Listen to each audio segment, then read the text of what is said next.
Dear student, कैसे हैं आप सब बच्चों। आज हम क्लास 8 के भूगोल के चौथे चैप्टर का दूसरा पार्ट देखेंगे। पहले पार्ट में हमने कृषि और कृषि के प्रकार देखा था। कृषि के प्रकार में हमने निर्वाह कृषि, फिर उसके दो प्रकार गहन निर्वाह कृषि और मादी निर्वाह कृषि, और फिर स्थानांतरित कृषि, फिर जलवायु पशुचारण, और उसके बाद वाणिज्यिक कृषि यानी कि व्यापारिक कृषि जो व्यापार के रूप में फसल उगाते हैं, फिर वाणिज्यिक कृषि अनाज में, और फिर मिश्रित कृषि जिसमें कई प्रकार की खेती की जाती है। अब हम देखेंगे मुख्य फसलें। आज का हमारा टॉपिक है मुख्य फसलें। करा कि बढ़ती हुई जनसंख्या की आवश्यकताओं को पूरा करने के लिए विविध प्रकार की फसलें उगाई जाती हैं। यानी कि जितनी संख्या बढ़ रही है और उनको खाना भी चाहिए, तो उनकी आवश्यकताओं को पूरा करने के लिए हमारे यहाँ भारत में विभिन्न प्रकार की फसलें उगाई जा रही हैं। फसलें कृषि आधारित उद्योगों के लिए भी कच्चे माल की आपूर्ति करती है। गेहूं, चावल, मक्का, बाजरा मुख्य खाद्य फसलें हैं। जूट और कपास रेशेदार फसलें हैं। चाय और कहवा मुख्य पेय फसलें हैं, यानी कि यह पीने की फसलें हैं। पहला हमारा है चावल। अब देखेंगे, यह विश्व की मुख्य खाद्य फसल है। चावल यह उष्णकटिबंधीय और उपोष्ण कटिबंधीय प्रदेशों का मुख्य आहार है। चावल के लिए उच्च तापमान, अधिक आर्द्रता यानी कि नमी एवं वर्षा की आवश्यकता होती है। यह फसल चिकायुक्त जलोढ़ मृदा जिसमें जल रोकने की क्षमता में सर्वोत्तम ढंग से बढ़ती है। यानी कि चिपचिपा युक्त जलोढ़ मिट्टी, यानी कि जो जल को सोखे रहे। चीन चावल उत्पादन में अग्रणी है। इसके बाद क्रमशः भारत, जापान, श्रीलंका और मिस्र है। इसके अनुकूल जलवायु दशाओं जैसे पश्चिम बंगाल और बांग्लादेश में एक वर्ष में 2 से 3 फसलें उगाई जाती हैं। नेक्स्ट में है गेहूं। करा कि गेहूं के वर्धन काल में मध्यम तापमान एवं वर्षा और शस्य कर्तन यानी कि फसल की कटाई के समय तेज धूप की आवश्यकता होती है। इसका विकास अपवाहित दोमट मृदा में सर्वोत्तम ढंग से होता है, यानी कि यह दोमट मिट्टी में होता है।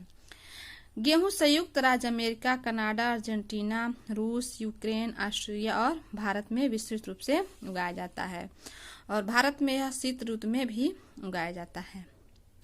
हम भारत में देखेंगे तो सबसे ज्यादा पंजाब और उत्तर प्रदेश में गेहूं की खेती की जाती है। मिलेट ये मोटे अनाज के रूप में भी जाने जाते हैं और कम उपजाऊ और बलुई मृदा में उगाई जाती हैं। ये ऐसी फसल है जिसमें कम वर्षा और उच्च से मध्य तापमान तथा पर्याप्त सूर्य प्रकाश की आवश्यकता होती है। ज्वार, बाजरा, रागी भारत में उगाए जाते हैं। नाइजीरिया, चीन, नाइजर इसके अन्य उत्पादक देश हैं। उसके बाद हमारा है मक्का, जिसे हम भुट्टा कहते हैं। इसके लिए मध्यम तापमान, वर्षा और अधिक धूप की आवश्यकता होती है। इसे सुअपवाहित उपजाऊ मृदा की आवश्यकता होती है। मक्का उत्तर अमेरिका, ब्राजील, चीन, रूस, कनाडा, भारत और मैक्सिको में उगाई जाती है। यहाँ पे एक पॉइंट भी दिया है कि मक्का को कार्न के नाम से भी जाना जाता है और विश्व में इसकी विभिन्न रंग बिरंगी प्रजातियां भी पाई जाती हैं। उसके बाद है कपास। करके इसकी वृद्धि के लिए उच्च तापमान, हल्की वर्षा, 200 से 210 पाला रहित दिन और तेज चमकीली धूप की आवश्यकता होती है। यह काली और जलोढ़ मृदा में सर्वोत्तम उगती है। चीन, संयुक्त राज्य अमेरिका, भारत, पाकिस्तान, ब्राजील, मिस्र कपास के अग्रणी उत्पादक हैं। यह सूती वस्त्र उद्योग के लिए एक महत्वपूर्ण कच्चा माल है। यहाँ पे एक तथ्य भी दिया गया है। करा कि कॉफी के पौधे की खोज किसने की। करा कि कॉफी की खोज के विषय में विभिन्न कहानियां प्रसिद्ध हैं। लगभग 850 ईस्वी में कालंदी नाम का एक अरबवासी जो बकरी चराने वाला था, अपनी बकरियों की अनोखी उछल कूद और हरकतों को देख करके परेशान था। एक दिन उसने भी उस सदा रहित पौधों की फलियों को चख करके देखा जिसे उसकी बकरियां प्रतिदिन खाया करती थीं।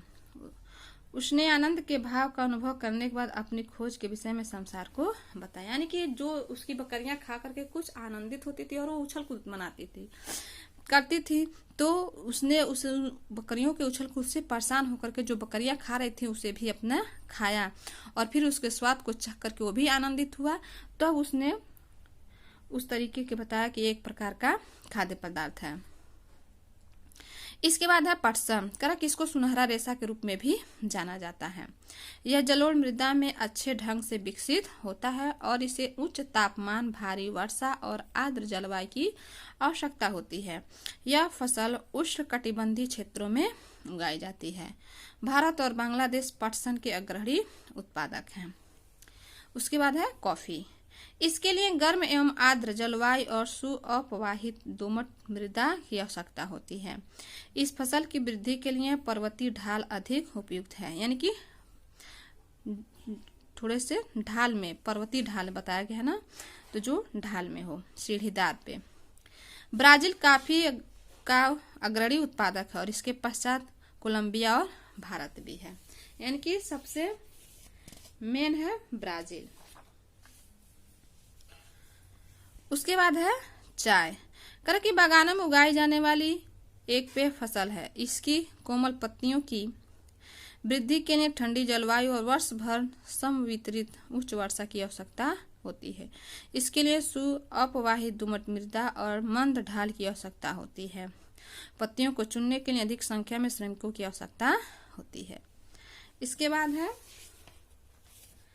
कृषि का विकास। करा कि कृषि विकास का संबंध बढ़ती जनसंख्या की बढ़ती मांग को पूरा करने के लिए कृषि के उत्पादों को बढ़ाने की दिशा में किए जाने वाले प्रयासों से है।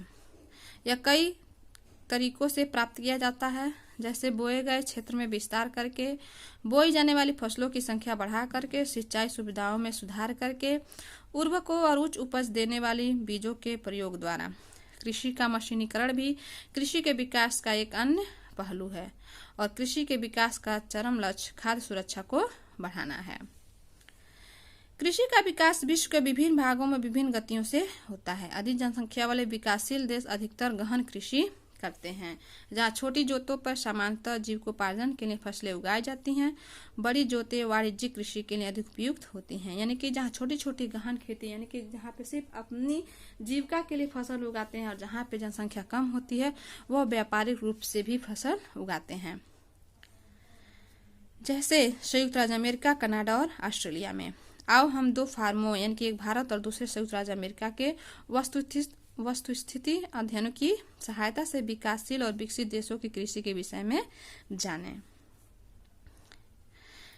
एक और बात है कि खाद्य सुरक्षा तभी बनी रहती है जब सभी व्यक्तियों को क्रियाशील और स्वस्थ जीवन जीने के लिए आहार की आवश्यकता और प्राथमिकता के आधार पर हर समय पर्याप्त, सुरक्षित और पौष्टिक खाद्य पदार्थ की सुविधा उपलब्ध हो, यानी कि तभी हर व्यक्ति सुरक्षित रह सकता है। नेक्स्ट पॉइंट हमारा है भारत का एक फार्म। करक उत्तर प्रदेश के गाजीपुर जिले में आदिलाबाद एक छोटा सा गांव है। मुन्ना लाल इस गांव का एक छोटा सा किसान है, जिसके पास लगभग 1.5 हेक्टेयर का एक फार्म है। उसका खाद्य आवास मुख्य गांव में है। उसका जो मुख्य आवास है गांव में है। वह अधिक उपज देने वाला बीजों को बाजार से वर्षों के एकांतर पर खरीदता है। उसकी भूमि उर्वरक है, यानी कि उपजाऊ है, और वह वर्ष में कम से कम 2 फसलें, सामान्यतः गेहूं और चावल और दालें उगाता है। किसान अपने मित्रों और बुजुर्गों के साथ साथ सरकारी कृषि अधिकारियों से कृषि कार्यों के संबंध में सलाह लेता है। वह अपने खेत की जुताई के लिए भाड़े पर ट्रैक्टर लेता है। यद्यपि उसके मित्र अभी भी बैलों से खेतों को जोतने की परंपरा विधि का प्रयोग करते हैं और समीप के खेत में एक नलकूप है जिसे वह खेत की सिंचाई के लिए भाड़े पर लेता है। यानी कि अंतर दिखाया है कि वह ट्रैक्टर से जोतवाता है और उसके वही मित्र जो होते हैं वो जो बैल से जोते जाते हैं, हल से, उससे जोतवाते हैं। मुन्ना लाल के पास 2 भैंस और कुछ मुर्गियां भी हैं। वह निकट के शहर में स्थित सहकारी भंडार में दूध बेचता है। वह वहां एक सदस्य है।